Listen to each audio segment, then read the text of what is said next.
சலஃபிகளை ஒரு அடையாளம்ன்றது எளிமையானது. முதல்ல வழிகட்ட கருத்துக்கள் வெளியே வந்துச்சுன்னா உடனே மறுப்பு கொடுப்பாங்க. இது தப்பு, இது வழிகேடு. அதனாலதான் எல்லா கூட்டங்களுக்கும் சலஃபிகள் பெரிய பிரச்சனையா தெரியுது. ஏன் சூஃபிகள் பிரச்சனையா தெரியல? ஏன்னா சலஃபிகள் சூஃபிகளையும் விமர்சனம் செய்யறாங்க, அவங்களுக்கு மறுப்பளிக்கிறாங்க. இவங்க வஹ்தத்துல் வஜூத்னு அல்லாஹ் எங்கும் இருக்கான், எதிலும் இருக்கிறான்னு கொள்கை சொல்றாங்க. இது குஃப்ரு, தெளிவான கட்ட குஃப்ரு அப்படின்னு சொல்லி சலஃபிகளுக்கு பதில் கொடுக்குறாங்க. அப்போ சூஃபிகளுக்கு பிரச்சனையா தெரியுது.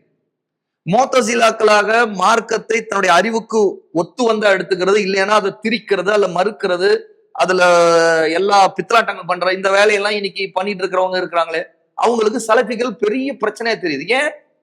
அவங்களுடைய மன இச்சையான கருத்துக்களை அவங்க சமூகத்துல முன்வைக்கும் போது சலஃபிகள் முன்னாடி வராங்க.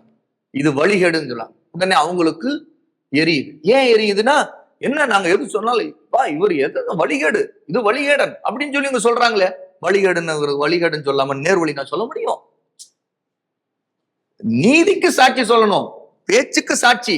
அது நல்லதா நல்லது சொல்லுவோம், அது தீயதா தீயதுன்னு சொல்லுவோம், வழிகேடுன்னு சொல்லுவோம், பாவனம் பாவம்னு சொல்லுவோம், நன்மையா அல்ஹம்துலில்லாஹ்